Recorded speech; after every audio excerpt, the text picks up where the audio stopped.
Bonjour les moyens, ça fait longtemps que je ne vous avais pas eu. J'espère que vous avez passé des bonnes vacances, que vous vous êtes bien reposés et que vous êtes prêts à apprendre de nouvelles choses. Alors aujourd'hui, on va commencer par revoir toutes les lettres qu'on avait apprises et bien sûr, je vais vous en apprendre une nouvelle. Vous êtes prêts? C'est parti! Lou, c'est toi qui poses les questions. Allez, Lou vous montre une lettre et on vous écoute. Q, c'est bien. V. G. C. I. O. L. Super. On continue avec Lou. Allez, c'est toi qui fais la suite. T. F. H. S. N. A. M. Et la dernière, c'est le E. Super.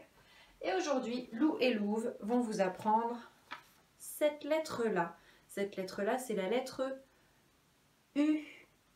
Très bien, U. Tu connais un mot, Lou, dans lequel on pourrait entendre un U? Il est apparu. Oui, c'est vrai, on pourrait entendre ce mot-là. Donc la lettre U, si vous regardez bien, le U, il fait comme un trou de ver de terre. Nous, on avait appris en graphisme à faire des ponts. Les ponts, ils faisaient comme ça, dans l'autre sens. Et rapidement, on avait vu un petit peu les trous de ver de terre. Alors justement, aujourd'hui, on va vérifier que vous vous en souvenez. On va réessayer ensemble. Vous pourrez vous entraîner sur votre ardoise à faire des jolis trous de ver de terre. Le trou de ver de terre, on descend comme pour faire une canne à l'envers, mais justement, cette fois, on remonte à la même hauteur.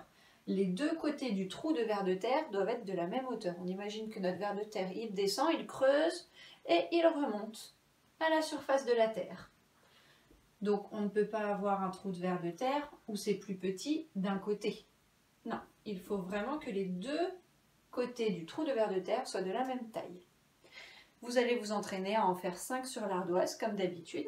Et puis ensuite, vous allez les faire sur une ligne. Donc, je commence en haut. Je descends mon trou de ver de terre, je tourne sur la ligne et je remonte au même endroit. Et quand vous vous serez bien entraîné pour faire sur une ligne, vous essayerez comme d'habitude entre deux lignes. Je commence sur la ligne du haut, je descends mon trou de ver de terre jusqu'en bas et je remonte jusqu'en haut, sans sortir de la ligne. On ne déborde pas ni au-dessus ni en dessous. On reste bien entre les deux lignes. Quand vous vous serez bien entraîné sur l'ardoise, comme d'habitude, on va continuer avec notre fiche. Vous voyez, il y a la flèche qui vous montre dans quel sens vous devez commencer. On commence à gauche et on tourne vers la droite. On n'a pas le droit de commencer ici et d'aller à l'envers. Vous suivez bien le chemin demandé. Vous voyez que le U est bien arrondi, ça ne pique pas en bas. Hein, on ne s'arrête pas, c'est vraiment très arrondi. Et vous allez pouvoir le faire entre les deux lignes.